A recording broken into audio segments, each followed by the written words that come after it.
All right, man. What is up, everybody? Welcome to Tuesday Night Smoke Session or Tuesday Night Smoke Sesh, round 15 with David Yrigoyen. That's me, David Yrigoyen. I go by MMJ_David on social media. It's great to vibe out with you all. Today we are sponsored by shopcleanhemp.com, Nana's Rub, and you can find me at davidyrigoyen.com. Little disclaimer, I am not a healthcare professional. I'm not a doctor. I'm not a medical professional. I'm a cannabis consultant, a cannabis coach, and a cannabis enthusiast. I'm also a natural health enthusiast, and I've been in the natural medicine industry / journey for 12 years now. So everything I've experienced and learned throughout my journey, I want to share to you all, and hopefully it can help some of you. Today we're going to talk a little bit about the endocannabinoid system. So I know I've mentioned it briefly before, and once again, I'm not an expert on this subject at all. I'm learning just as more is developing, and even then, I don't know the full science behind it all. That's language that is still unfamiliar to me in some areas, especially when you start talking about how certain systems work. But I will show you the research and the documentation that is out there. If you understand it, wonderful. If not, you can find, like me, there's I find websites that are more easier to understand and read. They're lay it out for you in more layman's terms. So I'll show you some of those as well. But you'll get a brief understanding of how the endocannabinoid system works with our bodies and with cannabis tonight. Plan on doing a 30-minute episode, so we'll see if we get there or go longer. Let me get this blunt lit up. Hope you all are having a wonderful day, wonderful start of your week. Tuesday, obviously Tuesday Night Smoke Sesh. We shoot this live most of the time. There's only been a couple times where we recorded due to interviews and timing, but you know, we do these live on Tuesdays and like to keep it fresh and new. Next week we will have a special guest on, Lando Chill, my buddy Lance. I'm excited for that. He'll be in town for a performance in Tucson, Arizona, and we'll get him in the studio for an interview. All right. Let me see, make sure everything's running really quick. Cool. Okay. So the endocannabinoid system, the ECS, I mentioned this before. We have a system inside our bodies that not only creates its own cannabinoids, but it binds to external cannabinoids that are introduced, like phytocannabinoids that you find in cannabis. So there are ways to naturally and internally produce and activate our endocannabinoid system, but there's also products and substances like cannabis that will do it as well. So let's get into that right here.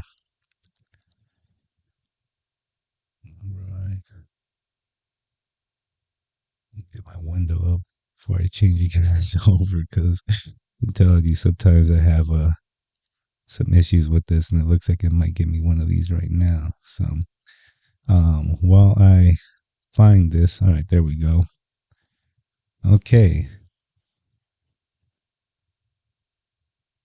So all I did was Google purpose of the endocannabinoid system.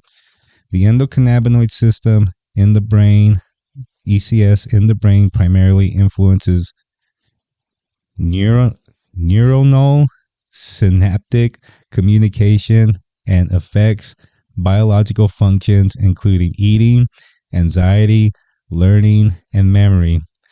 learning and memory, reproduction, metabolism, growth, and development. So you can see the endocannabinoid system affects some pretty important parts of our human body. So it's important to, uh, you know, pay attention to this system. It also plays a role in our endocrine system, our immune system, our central nervous system. So, there's a lot that this plant does. Sorry, I'm having trouble getting this blunt going. I might have rolled it a little too tight.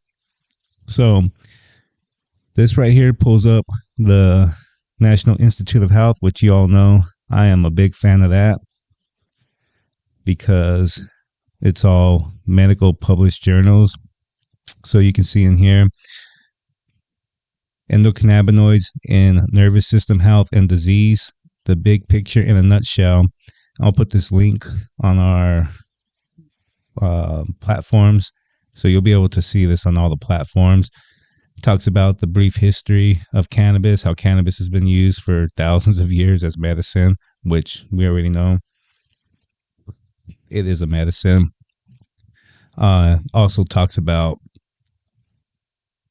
how to activate your endocannabinoid system down here. So I'm not going to get into the full beef of these, but I will show you, like when you Google what is the endocannabinoid system, it pulls up pretty much the topic you're looking for first, and then you can click on the link and it will show you the actual page. And that's what I did right here. It'll show you the actual page so you can get in there and actually start to see the research and everything that's been done. But right here, what is the endocannabinoid system? The endocannabinoid system has been recently recognized as an important modulatory system in the function of brain, endocrine, and immune tissues. So, it's a very important system. It needs to be activated. Before we were activating, excuse me, a little hot in the studio today. Before we were activating our endocannabinoid system with constant exposure to natural and environmental products like hemp. There's different. Cannabis isn't the only plant that has phytocannabinoids. So there's other plants with phytocannabinoids. So we were actually consuming these and activating that endocannabinoid system regularly in the past. But recently, with all this processed stuff everyone's consuming and all these chemicals and the legality of cannabis and hemp preventing us from obtaining it, we haven't been having the full activation that we need. So we've been restricted on having access to natural modalities that help us. So, and it's not just with plants and cannabis. There's other systems that prevent having access to alternative therapies, like, just say naturopathic medicine. You can't easily go use your insurance to have a naturopathic visit. It's hard. A lot of naturopathic doctors are out of network, so you have to pay out of pocket. And because of that, people have limited access to these resources that actually help. And that's the same thing with cannabis and other plants. We're having limited access to these resources, for one reason or another. So that's why we're not having optimal health that we should be having, and people are being dependent on these chemical products that are causing more issues. So we'll get back to the endocannabinoid system. So like I said, just Google this. I'll put these links on there. But this one right here is the role of the endocannabinoid system. I already read that. Oh, no. the role of the endocannabinoid system in the regulation of endocrine function and in the control of energy balance in humans. So it even has effects in our energy. So this is a big system right here. There's two primary receptors in the endocannabinoid system, CB1 and CB2 receptors. And you will be able to see that right here. Let me see. In this article, endocannabinoids binding to the cannabinoid receptors, what is known and what remains unknown. In this one, it talks about multiple receptors, but the two primary are CB1 and CB2 receptors. And when we go to the role of CB1 and CB2 receptors, you can see CB1 receptor mediates most of the psychoactive effects of cannabinoids, whereas CB2 receptor is principally involved in anti-inflammatory and immunosuppressive actions. So they both do different things within the system and will have different effects within the body. So it's important to activate both. The way you do that is how you consume. So you can go to how to activate CB1 receptors with cannabis and how to activate CB2 receptors with cannabis. Now, this is what's interesting to me, because when you do look that up, you find that the cannabinoids are actually going to specific receptors, and it's not so much how you're consuming it that does have a role, but the cannabinoids are what's actually they're saying is going to or activating the receptors. So delta 9 tetrahydrocannabinol, delta 9 THC is supposedly in CB1 and CB2 receptors. The same thing with CBD, but other cannabinoids go to other receptors. So, I want to get more into this. I really, really, really want to have someone that is professional and maybe a research scientist in cannabinoids and the endocannabinoid system. I would love to have them on the show in the future.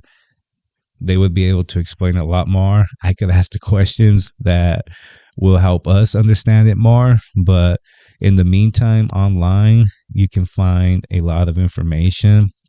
Now, what I've been told in the past is that by inhaling cannabis, you're getting more activity in the CB1 receptors, and by ingesting cannabis, you're getting more activity in the CB2 receptors. The same thing with topicals.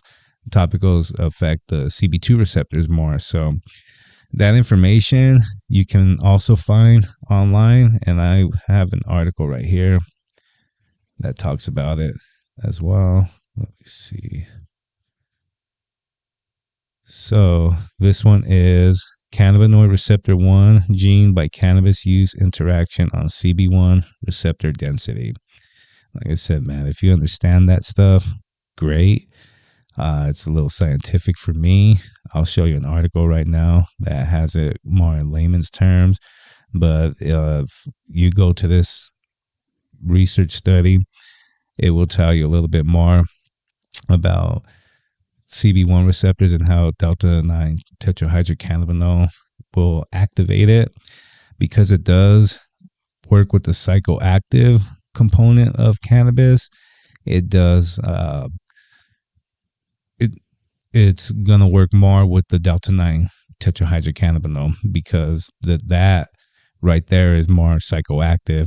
And CBD, I've heard, be explained as psychoactive as well, because even though you're not having any real mood elevating and euphoric psychological or even some kind of hallucinogenic effects that some people can get with cannabis, you're still having mood altering. So it's helping with depression, it helps with anxiety, and because it helps with those mental imbalances and makes them change, they've described it as psychoactive.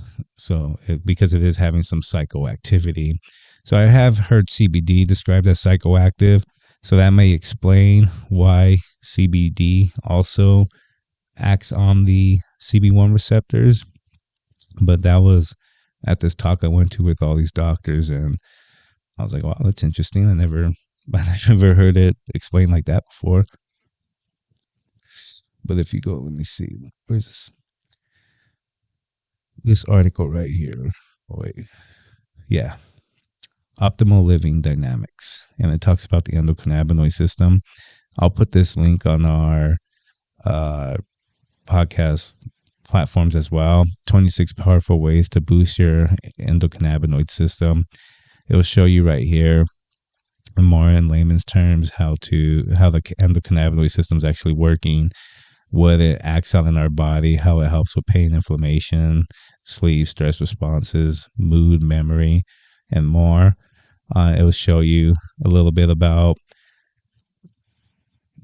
with the CB1 receptors, how to activate those, and it'll get more into the science behind it, but it'll explain it more clearly, really, really easy to read.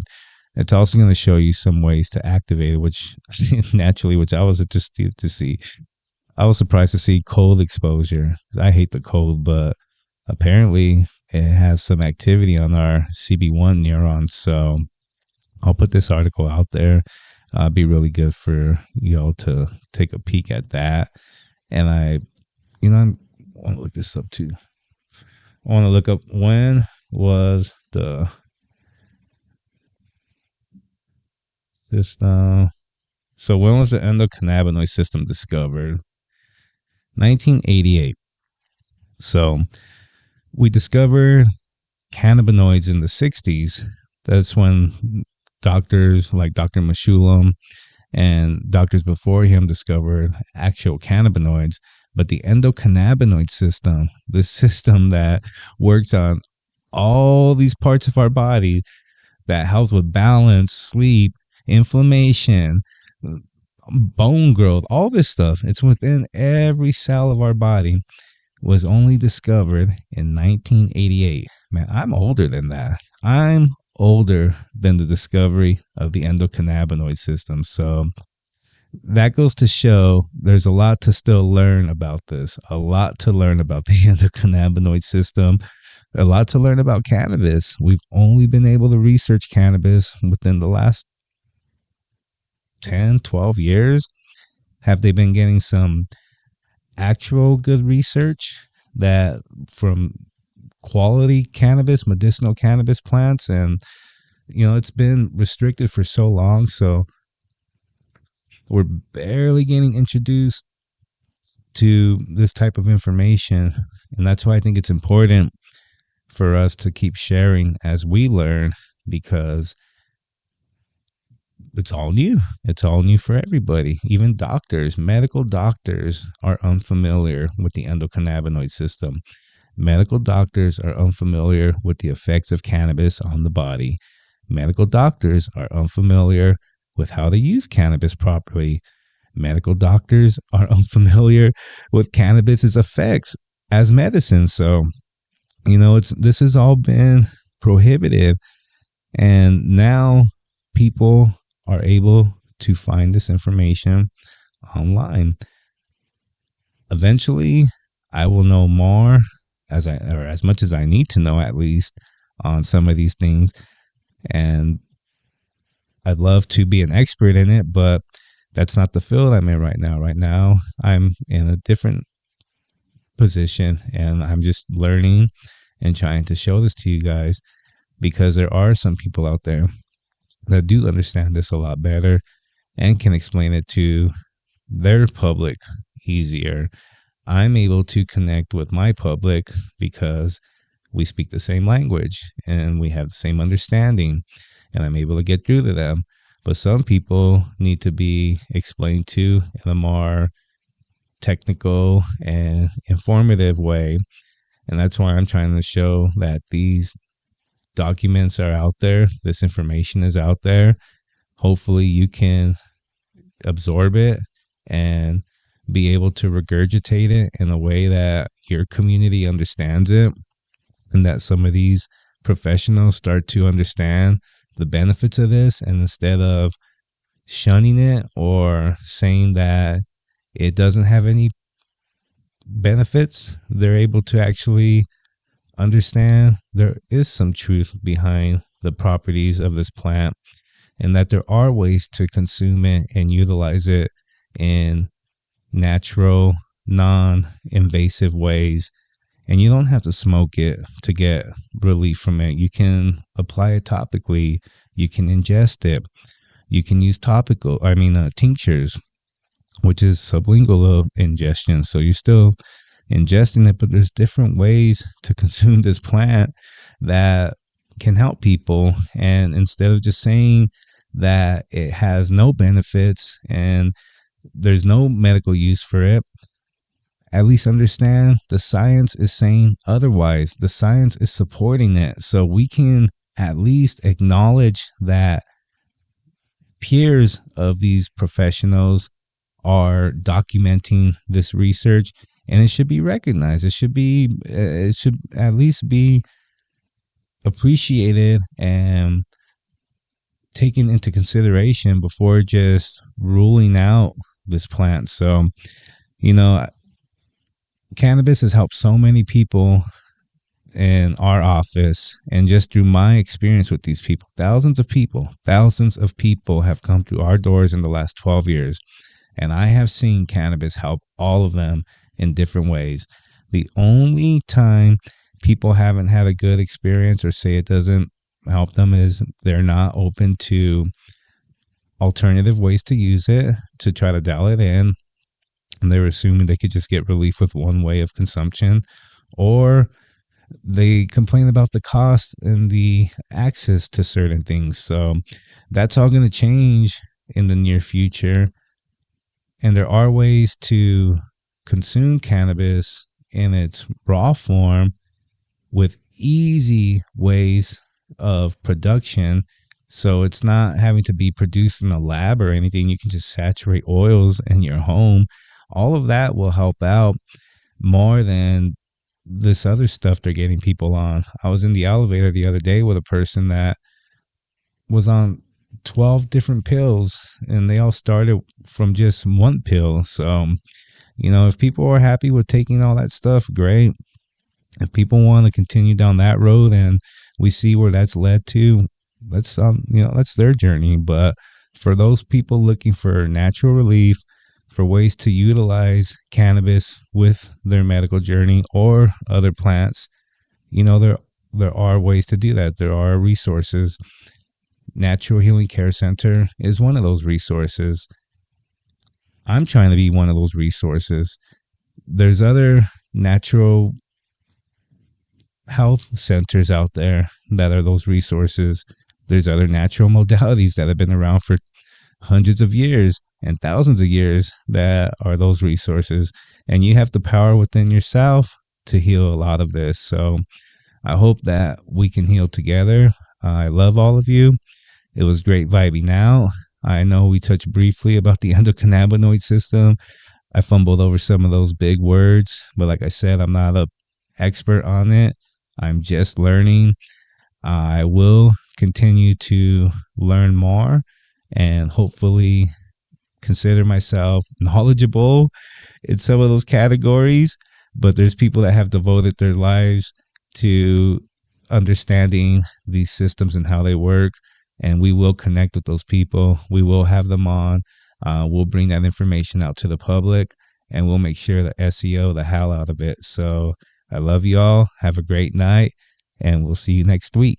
Anxiety and depression naturally.